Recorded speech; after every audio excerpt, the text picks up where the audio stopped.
नमस्कार दोस्तों, signal and system lecture series में आप सबका बहुत स्वागत है। दोस्तों, इस वीडियो में लाप्लास ट्रांसफॉर्म की इनिशियल वैल्यू थ्योरम के बेसिस पे 3 न्यूमेरिकल प्रॉब्लम्स को सॉल्व करेंगे और आपको इन डिटेल एक्सप्लेन करेंगे कि कब इनिशियल वैल्यू थ्योरम आपकी वैलिड होती है और कब इस थ्योरम को यूज़ नहीं किया जाता है। तो दोस्तों, बिना टाइम वेस्ट किए फर्स्ट क्वेश्चन पे आते हैं।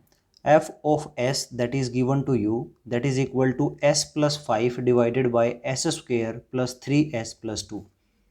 Find out the initial value of this function. सबसे पहले मैं बता दूं कि मान लीजिए f of t आपका कोई टाइम डोमेन सिग्नल है। अगर इस सिग्नल को हमने लाप्लास ट्रांसफॉर्म की हेल्प से फ्रीक्वेंसी डोमेन में शिफ्ट किया है तो वो सिग्नल f of s से रिप्रेजेंट किया जाएगा। इनिशियल वैल्यू का क्या मतलब है कि जो हमारा टाइम डोमेन सिग्नल था एफ ऑफ टी, उस सिग्नल की एट टाइम इक्वल टू 0 पे क्या वैल्यू है उसे मैं इनिशियल वैल्यू कहता हूँ। लेकिन दोस्तों, अगर आपका फ्रीक्वेंसी डोमेन सिग्नल दे रखा हो तो उस फ्रीक्वेंसी डोमेन सिग्नल से भी हम टाइम डोमेन सिग्नल की इनिशियल वैल्यू फाइंड आउट कर सकते हैं with help of initial value theorem. और ये थ्योरम कहती है कि limit s tends to infinity s multiply with f s. तो यहाँ से f ऑफ s आपको गिवन है, s आपको इसके साथ मल्टीप्लाई करना है। तो फाइनली यहाँ पे देख लेते हैं, that is s tends to infinity s multiply with, ऊपर है दोस्तों s प्लस 5, नीचे है आपका s square plus 3s plus 2। हमें s को इन्फिनिटी पुट करना है।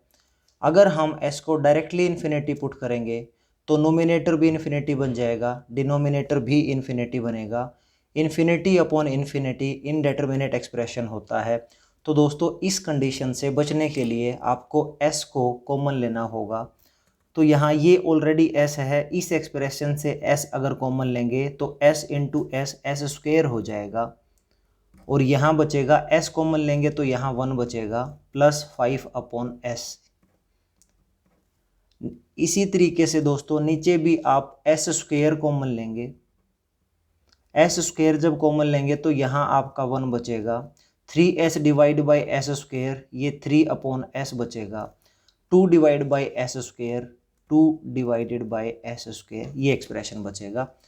इस तरीके से दोस्तों यहाँ एस स्क्वेयर से S square term cancel out होगी और जो नया एक्सप्रेशन है वो यहाँ लिखते हैं, limit s tends to infinity, this is 1 plus 5 upon s divided by 1 plus 3 upon s plus 2 upon s square.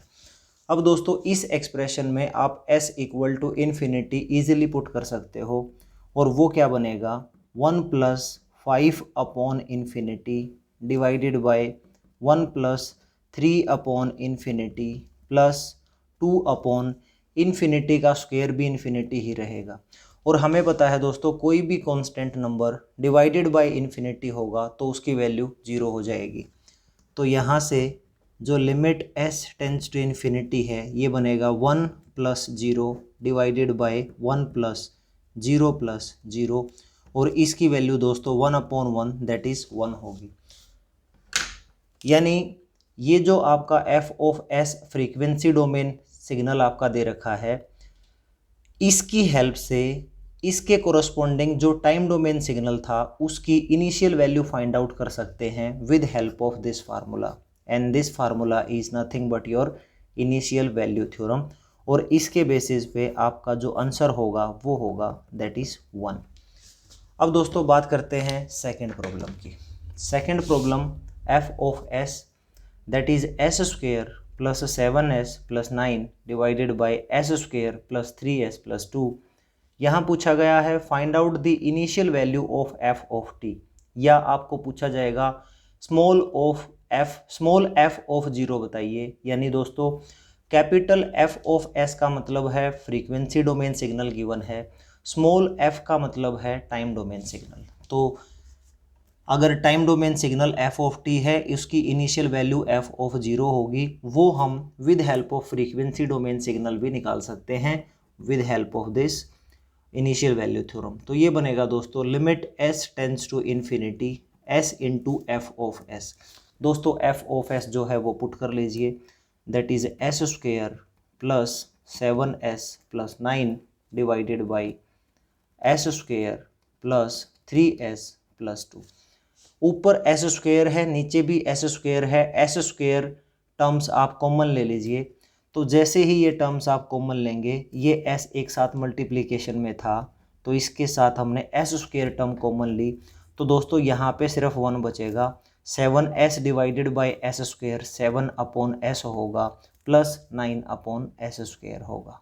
तो जैसे ही आप एस स्क्वेयर इस एक्सप्रेशन से कॉमन लेते हो तो ये टर्म्स रह जाएंगी, एस स्क्वेयर बाहर आ जाएगा।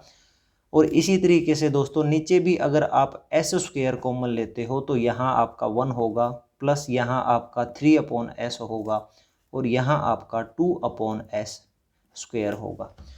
तो दोस्तों इस तरीके से ये जो एस स्क्वेयर है और एस स्क्वेयर है कैंसिल आउट होंगे। फिर आपका नया एक्सप्रेशन बनेगा limit s tends to infinity s into 1 plus 7 upon s plus 9 upon s square divided by 1 plus 3 upon s plus 2 upon s square. दोस्तों s इक्वल टू इन्फिनिटी अब put कर सकते हो, 7 upon infinity 0, 9 upon infinity square 0, 3 upon infinity 0 plus 2 upon infinity square 0।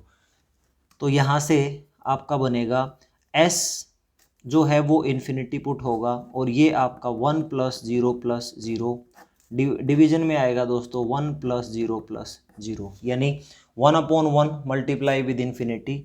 तो यहाँ पे जो आपका आंसर है वो आपका होगा that is equal to infinity. और हमें पता है कि इन्फिनिटी हमारा इनडेटर्मिनेट या नॉट डिफाइंड टर्म्स होती है। इसका मतलब ये हुआ कि यहाँ पे जो हमारी इनिशियल वैल्यू थ्योरम है that is not defined. Initial value theorem की हेल्प से जो हमारा इनिशियल वैल्यू है टाइम डोमेन सिग्नल का वो हम नहीं निकाल सकते। उसकी वजह है दोस्तों, मैंने इनिशियल वैल्यू थ्योरम में भी आपको समझाया था कि अगर आपके डिनोमिनेटर की डिग्री, ठीक है, नोमिनेटर की डिग्री से हमेशा बड़ी है तो बहुत अच्छा है। अगर आपके नोमिनेटर की डिग्री ग्रेटर देन और इक्वल टू डिनोमिनेटर की डिग्री हो जाती है तो उस केस में जो हमारी इनिशियल वैल्यू थ्योरम है दैट इज़ नॉट वैलिड। तो यहाँ पे नोमिनेटर की जो पावर है वो 2 थी या डिग्री 2 थी, डिनोमिनेटर की डिग्री भी 2 थी, यानी नोमिनेटर की डिग्री इक्वल टू डिनोमिनेटर की डिग्री थी। अगर ऐसा है या नोमिनेटर की डिग्री डिनोमिनेटर से ज़्यादा है, उस केस में दोस्तों इनिशियल वैल्यू थ्योरम यूज़ नहीं हो सकती, this theorem is not valid. इसी वजह से यहाँ पे ये थ्योरम वैलिड नहीं थी, तभी हमारा एज पर दी फार्मूला हमारा जो आंसर है वो इन्फिनिटी आया, that is not valid. Next question पे आते हैं दोस्तों, f of S is 1 upon s into s plus 1। हमें इनिशियल वैल्यू फाइंड आउट करनी है टाइम डोमेन सिग्नल की, जिसको हम स्मॉल एफ ऑफ 0 लिख सकते हैं। तो अगर हमें टाइम डोमेन सिग्नल का इनिशियल वैल्यू पता करना है with help of frequency domain signal, तो इनिशियल वैल्यू थ्योरम का यूज़ करूँगा। Limit s tends to infinity s multiply with f s आपके सामने है, that is 1 upon s into s plus 1। अब दोस्तों इस तरीके से इस s से ये s कैंसिल आउट होगा, नया एक्सप्रेशन बनेगा दोस्तों limit s tends to infinity 1 upon s plus 1। यहाँ पे दोस्तों आप s की बजाय इन्फिनिटी पुट करेंगे तो ये बन जाएगा 1 अपॉन इन्फिनिटी प्लस 1। इन्फिनिटी में कुछ ऐड करें, सब्ट्रैक्ट करें, इन्फिनिटी विल रिमेन सेम, तो ये बनेगा दोस्तों 1 अपॉन इन्फिनिटी, और 1 अपॉन इन्फिनिटी हमेशा 0 वैल्यू होती है, दैट इज़ इक्वल टू 0। तो जो आपका आंसर है वो ये है कि जिस किसी भी टाइम डोमेन सिग्नल का ये फ्रीक्वेंसी डोमेन सिग्नल है, उस टाइम डोमेन सिग्नल की वैल्यू इनिशियल वैल्यू जो है वो 0 होगी एट टाइम इक्वल टू 0, और limit s tends to infinity s into f s जो एक्सप्रेशन है वो आपका 0 है, राइट। तो इसका मतलब यहाँ आपने देखा नोमिनेटर की डिग्री डिनोमिनेटर की डिग्री से कम थी। नोमिनेटर में आपकी डिग्री 0 है क्योंकि एक कांस्टेंट है सिर्फ। डिनोमिनेटर में डिग्री 2 है, यानी डिनोमिनेटर की डिग्री बड़ी है। जब भी ऐसा होगा तो आपका इनिशियल वैल्यू थ्योरम बिल्कुल वैलिड होगी, अदरवाइज वो वैलिड नहीं होगी। तो दोस्तों इस वीडियो में इनिशियल वैल्यू थ्योरम होती क्या है, इसका यूज़ कैसे करते हैं, इसके बेसिस पे 3 न्यूमेरिकल प्रॉब्लम्स को इन डिटेल एक्सप्लेन किया है। उम्मीद करता हूँ कि अब आपको ये टॉपिक बहुत अच्छे से समझ आ गया होगा। This is the end of the video. Thank you so much for watching this video.